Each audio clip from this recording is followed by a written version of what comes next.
Hello friends, welcome back to my channel. आज मैं Mexican tacos की रेसिपी लेकर आई हूँ। इसे बनाना बेहद आसान है। नॉर्मली हम घर में टैकोस नहीं बनाते क्योंकि टैकोस बनाना हमें बहुत बड़ा काम लगता है, लेकिन आज मैं इस वीडियो में बहुत सारे स्टेप्स बताने वाली हूँ जिससे आपको ये टैकोस बनाने में एकदम आसानी हो जाए। तो चलिए फटाफट टैकोस बनाना शुरू कर देते हैं।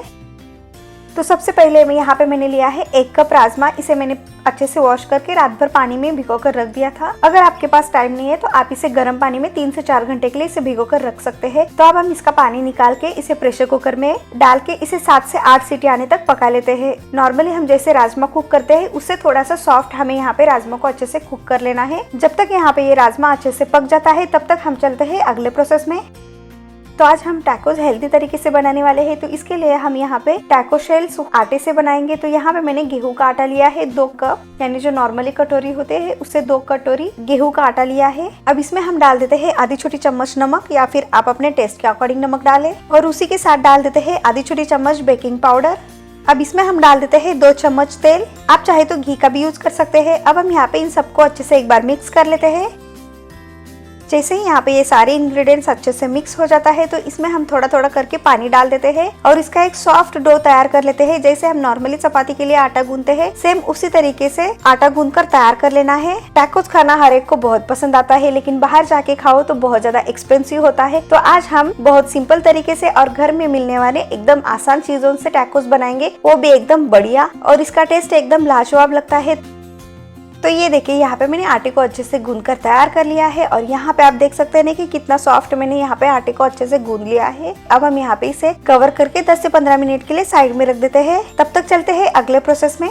तो अब नेक्स्ट बनाते हैं सालसा। मैक्सिकन में इसे पिको दी गाला बोलते हैं। तो इसके लिए यहाँ पे मैंने लिया है आधा नींबू, इसका अच्छे से रस निकाल दिया है। और यहाँ पे मैंने एक मीडियम साइज के प्याज को अच्छे से चॉप कर दिया है। तो ये देखिए इस तरीके से मैंने बारीक फाइनली चॉप कर दिया है। और यहाँ पे मैंने लिया है 1 मीडियम साइज का टमाटर, इसे भी मैंने अच्छे से बारीक कट कर दिया है। 1/4 कप कॉर्न लिया है, यहाँ पे मैंने फ्रोजन कॉर्न लिया है। तो मैंने आधा कप खीरा लिया है, इसे भी बारीक चॉप कर दिया है। और 1/4 कप धनिया पत्ता लिया है। तो अब हम सालसा बनाने के लिए यहाँ पे एक बाउल लेना है। अब इसमें हम सारे चीजों के अच्छे से डाल देना है। तो ये देखिए यहाँ पे मैंने इसमें कॉर्न डाल दिया है। अब इसके बाद यहाँ पे मैं डाल देती हूँ टमाटर, और साथ में ही डाल देते हैं खीरा, प्याज, और उसी के साथ डाल देते हैं बारीक कटा हुआ धनिया पत्ता। मैक्सिकन डिशेस में बहुत ज्यादा कॉर्न का यूज किया जाता है, लेकिन यहाँ पे मुझे ज्यादा कॉर्न पसंद नहीं है, तो यहाँ पे मैंने कॉर्न का कम यूज किया है। आप चाहे तो ज्यादा कॉर्न का भी यूज कर सकते हैं। अब इसके बाद हम इसमें डाल देते हैं लेमन जूस, और उसी के साथ डाल देते हैं आधी छोटी चम्मच नमक, या फिर आप अपने टेस्ट के अकॉर्डिंग नमक डालें। इसमें हम डाल देते हैं आधी छोटी चम्मच ब्लैक पेपर पाउडर। अब हम यहाँ पे इन सबको एक बार अच्छे से मिक्स कर देते हैं। सालसा बनाना बहुत ही आसान है और ये बहुत ज्यादा टेस्टी लगता है। तो ये देखिए यहाँ पे मैंने इसे अच्छे से मिक्स कर दिया है। तो यहाँ पे हमारे ये सालसा यानी पिको दी गाला अच्छे से बनके तैयार है। तो यहाँ पे आपने देखा ना कि सालसा बनाना तो एकदम आसान है और ये झटपट से बनके तैयार भी हो चुका है। तो अब हम यहाँ पे इस सालसा को साइड में रख देते हैं और अब चलते हैं अगले प्रोसेस में। तो अब हम यहाँ पे नेक्स्ट बनाते हैं सॉस। तो हम यहाँ पे चिपोटले सॉस बनाते हैं। तो इसके लिए हमें यहाँ पे एक छोटा सा बाउल लेना है। अब इसमें हम डाल देते हैं 3 चम्मच मायोनीज। तो यहाँ पे आप चाहे तो एगलेस और विदाउट एगलेस कोई भी मायोनीज यूज कर सकते हैं। तो यहाँ पे मैंने 3 चम्मच मायोनीज लिया है। अब इसमें हम डाल देते हैं आधी छोटी चम्मच टोमेटो केचप, और इसी के साथ डाल देते हैं आधी छोटी चम्मच रेड चिली पाउडर। अब हम यहाँ पे इन सबको अच्छे से मिक्स कर देना है। चिपोटले सॉस थोड़ा सा तीखा रहता है और ये बहुत ज्यादा टेस्टी भी लगता है। तो ये देखिए यहाँ पे हमारे झटपट से बनने वाला चिपोटले सॉस अच्छे से बनके तैयार है। आप चाहे तो इसमें ब्लैक पेपर पाउडर डाल सकते हैं, ओरिगेनो डाल सकते हैं। तो यहाँ पे मैंने इसे प्लेन चिपोटले सॉस बनाकर तैयार कर लिया है। तो यहाँ पे हम इसे साइड में रख देते हैं। तो आप चलते हैं अगले प्रोसेस में। तो आप बनाते हैं ग्रीन सॉस। ग्रीन सॉस बनाने के लिए सबसे पहले हमें यहाँ पे एक ब्लेंडिंग जार लेना है। अब इस जार में हम डाल देते हैं धनिया पत्ता। तो यहाँ पे मैंने 1 कप इतना धनिया पत्ता लिया है, और साथ में लिया है 3 से 4 हरी मिर्च। आप अपने टेस्ट के अकॉर्डिंग हरी मिर्च ले सकते हैं। और इसमें हम डाल देते हैं 3 से 4 बड़े चम्मच दही, और उसके बाद डाल देना है आधी छोटी चम्मच नमक, या फिर आप अपने टेस्ट के अकॉर्डिंग नमक डालें। अब हम यहाँ पे जार का ढक्कन लगा के इसका एक स्मूथ पेस्ट बनाकर तैयार कर लेते हैं। तो यहाँ पे मैंने इसे अच्छे से पीस लिया है। अब हम यहाँ पे जार का ढक्कन निकाल देते हैं और ये देखिए यहाँ पे हमारी ये ग्रीन चटनी अच्छे से बनके तैयार है। तो ये देखिए यहाँ पे आप देख सकते हैं ना कि ग्रीन चटनी दिखने में कितना परफेक्टली दिखने लगा है और ये बहुत ही टेस्टी लगता है। तो हम यहाँ पे इसे एक बाउल में ट्रांसफर कर देते हैं। आप चाहे तो इसमें ब्लैक पेपर पाउडर या फिर थोड़ा सा जीरा पाउडर भी डाल सकते हैं, उससे भी इसका टेस्ट बहुत ही बढ़िया आता है। तो ये लीजिए, यहाँ पे हमारी ये ग्रीन चटनी अच्छे से बनके तैयार है और साथ में यहाँ पे ये चिपोटले सॉस भी अच्छे से बनके तैयार है। तो यहाँ पे ये सारी प्रोसीजर अच्छे से बनके तैयार है। तो अब चलते हैं अगले प्रोसेस में। तो यहाँ पे हम बनाते हैं राजमा स्टफिंग। तो इसके लिए यहाँ पे मैंने राजमा को अच्छे से बॉईल कर लिया है। तो ये देखिए, यहाँ पे हमें इस तरीके से राजमा को अच्छे से सॉफ्ट कर लेना है। तो यहाँ पे ये राजमा एकदम सॉफ्ट है। तो अब चलते हैं अगले प्रोसेस में। तो यहाँ पे हमें एक पैन लेना है। पैन को अच्छे से गर्म कर लेते हैं मीडियम फ्लेम पे। जैसे ही पैन गर्म हो जाता है तो इसमें हम डाल देते हैं 3 चम्मच तेल। तेल को भी अच्छे से गर्म कर लेते हैं। जैसे ही यहाँ पे तेल गर्म हो जाता है तो इसमें हम डाल देते हैं प्याज। तो यहाँ पे मैंने आधा मीडियम प्याज लिया था, इसे बारीक चॉप कर दिया है और साथ में ही डाल देते हैं 1 चम्मच बारीक कटा हुआ लहसुन। इसे एक बार अच्छे से मिक्स कर लेते हैं और इसे हमें 1 से 2 मिनट के लिए फ्राई कर लेना है, या फिर तब तक फ्राई करें जब तक जो प्याज है दिखने में थोड़ा सा कलर चेंज हो जाए। तो ये देखिए, यहाँ पे 1 से 2 मिनट हो जाने के बाद यहाँ पे आप देख सकते हैं ना कि जो प्याज है दिखने में थोड़ा सा ट्रांसपेरेंट दिखने लगा है, यानी इसका कलर चेंज हो चुका है। तो हमें यहाँ पे प्याज को इतना ही फ्राई कर लेना है। अब इसके बाद हम मसाले ऐड कर देते हैं। तो इसमें हम डाल देते हैं आधी छोटी चम्मच जीरा पाउडर, साथ में ही डाल देते हैं 1 चम्मच रेड चिली फ्लेक्स, आधी छोटी चम्मच ओरिगेनो डाल देते हैं और साथ में ही डाल देते हैं आधी छोटी चम्मच रेड चिली पाउडर। तो अब हम यहाँ पे इन सबको एक बार अच्छे से मिक्स कर लेते हैं। तीखा कम ज्यादा आप अपने पसंद के हिसाब से कर सकते हैं। तो हमें यहाँ पे इसे कुछ सेकंड के लिए फ्राई कर लेना है। अब इसके बाद हम इसमें डाल देते हैं राजमा। तो ये देखिए, यहाँ पे मैंने ये सारे राजमा को अच्छे से डाल दिया है। इसे भी एक बार अच्छे से मिक्स कर लेते हैं। तो हमें यहाँ पे फ्लेम को मीडियम ही रखना है। तो ये देखिए, यहाँ पे मैंने प्याज और सारे मसाले के साथ राजमा को अच्छे से मिक्स कर दिया है। अब इसमें हम डाल देते हैं 1 चम्मच नमक, या फिर आप अपने टेस्ट के अकॉर्डिंग नमक डालें। नमक डालने के बाद इसे एक बार अच्छे से मिक्स कर लेते हैं। तो अब हम यहाँ पे राजमा को अच्छे से स्मैश कर देते हैं ताकि ये दिखने में थोड़ा सा फाइन स्टफिंग दिखे। तो ये देखिए, यहाँ पे हमें इस तरीके से स्पून से कर लेना है, या फिर आप चाहे तो जो स्मैशर होता है उससे भी आप कर सकते हैं, जो आपको इजी लगे आप उससे इसे अच्छे से स्मैश कर लेना है। तो ये देखिए, यहाँ पे मैंने राजमा को अच्छे से स्मैश कर लिया है और यहाँ पे आप देख सकते हैं ना कि जो राजमा है दिखने में एकदम परफेक्टली इवनली दिखने लगा है। तो इसी तरीके से हमें यहाँ पे राजमा को अच्छे से स्मैश कर लेना है।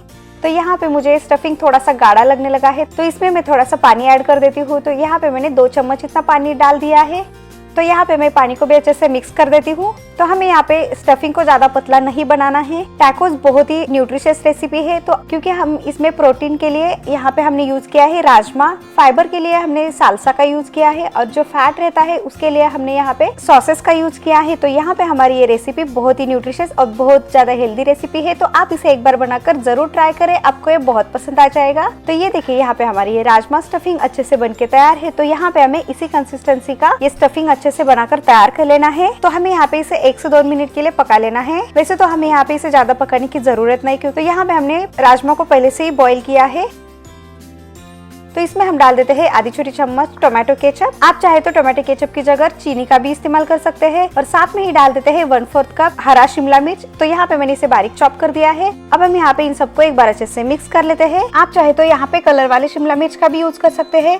तो शिमला मिर्च डालने के बाद हमें यहाँ पे 2 मिनट के लिए इसे और पका लेना है। तो ये देखिए, यहाँ पे 2 मिनट हो जाने के बाद हम इसे एक बार अच्छे से मिक्स कर लेते हैं। और यहाँ पे आप देख सकते हैं ना कि टैकोस की राजमा फिलिंग दिखने में कितना परफेक्टली और कितना टेस्टी दिखने लगा है।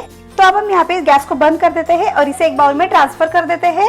तो अब बनाते हैं सॉफ्ट शेल टैकोस। तो इसके लिए यहाँ पे ये आटे को अच्छे से 10 से 15 मिनट हो चुके हैं। तो ये देखिए, यहाँ पे जो आटा है एकदम सॉफ्ट बन के तैयार है। तो अब हम यहाँ पे इसे एक बार अच्छे से गूंद लेते हैं ताकि ये जो आटा है और भी थोड़ा सा चिकना हो जाए। तो यहाँ पे हमें एकदम सॉफ्ट और एकदम पतले टॉर्टिलास बनाकर तैयार कर लेना है। तो अब हम यहाँ पे इसके छोटे छोटे गोले तैयार कर लेते हैं। जैसे हम नॉर्मली पूरी बनाते हैं उससे थोड़ा सा बड़ा हमें यहाँ पे टॉर्टिला बनाकर तैयार कर लेना है। तो ये देखिए, यहाँ पे मैंने ये छोटे छोटे गोले तैयार कर लिया है और यहाँ पे 2 कप में कम से कम 9 से 10 गोले तैयार हो जाते हैं, यानी 9 से 10 टॉर्टिलास तैयार हो जाते हैं। तो हम यहाँ पे इसे एक बाउल में रख देते हैं और हम यहाँ पे एक गोला लेते हैं। तो हम यहाँ पे गोले को अच्छे से राउंड शेप में कर देते हैं। इसके बाद हम इसके ऊपर थोड़ा सा सूखा आटा छिड़क देते हैं ताकि बेलने में एकदम आसानी हो जाए। तो अब हम यहाँ पे इसे एकदम पतला रोल कर देना है। जैसे हम नॉर्मली चपाती बनाते हैं उससे थोड़ा सा पतला रोल कर देना है ताकि टॉर्टिलास बहुत ही बढ़िया लगे। नॉर्मली जो टैकोस होते हैं वो एकदम पतले ही होते हैं। तो तो ये देखिए यहाँ पे हमें इस तरीके से इसे एकदम पतला रोल कर देना है। तो यहाँ पे मैं आपको इसकी थिकनेस भी दिखा देती हूँ। तो ये देखिए यहाँ पे हमें इसी तरीके से इतना ही पतला रोल कर देना है। तो यहाँ पे आप देख सकते हैं कि मैंने यहाँ पे इसे कितना पतला रोल कर दिया है, हो सके उतना हमें यहाँ पे पतला रोल कर देना है। तो यहाँ पे हमारे एक टॉर्टिलास बनके तैयार है। तो अब हम इसी तरीके से बाकी के टॉर्टिलास को अच्छे से बनाकर तैयार कर लेते हैं। तो अब हम यहाँ पे इसे एक प्लेट में रख देते हैं और इसी तरीके से बाकी के टॉर्टिलास को अच्छे से तैयार कर लेते हैं। तो ये देखिए यहाँ पे मैंने सारे आटे के अच्छे से टॉर्टिलास बनाकर तैयार कर लिया है। तो आप चलते हैं अगले प्रोसेस में, यानी इसे सेकने के प्रोसेस में। यहाँ पे मैंने तवे को अच्छे से गर्म कर लिया है मीडियम फ्लेम पे। जैसे ही तवा गर्म हो जाता है तो इसके ऊपर हम रख देते हैं एक चपाती या टॉर्टिला। अब हम यहाँ पे इसे दोनों साइड से अच्छे से सेक लेना है। जैसे हम नॉर्मली चपाती सेकते हैं उसी तरीके से हमें यहाँ पे इसे सेक लेना है। आप चाहे तो इसके ऊपर तेल लगा सकते हैं, लेकिन यहाँ पे मैंने इसके ऊपर तेल नहीं लगाया है। तो अब हम यहाँ पे इसे एक बार पलट देते हैं और इसे दोनों साइड से अच्छे से सेक लेते हैं। तो यहाँ पे हमारी ये फुली टॉर्टिलास बनके तैयार है। तो अब हम इसे एक प्लेट में रख देते हैं और इसी तरीके से बाकी के टॉर्टिलास को अच्छे से तैयार कर लेते हैं।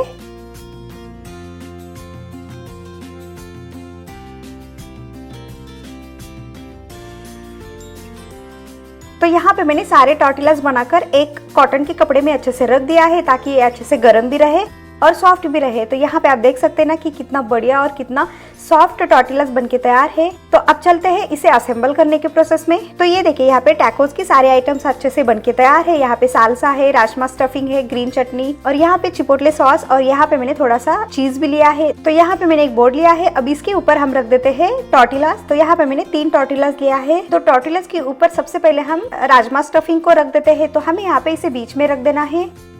तो यहाँ पे मैंने जैसे दिखाया है उसी तरीके से हमें यहाँ पे इसे स्टफिंग को रख देना है। स्टफिंग आपको जितना ज्यादा या थोड़ा चाहिए आप उस अकॉर्डिंग यहाँ पे स्टफिंग रख सकते हैं। तो इसी तरीके से हमें यहाँ पे तीनों टॉर्टिलास के ऊपर स्टफिंग को रख देना है।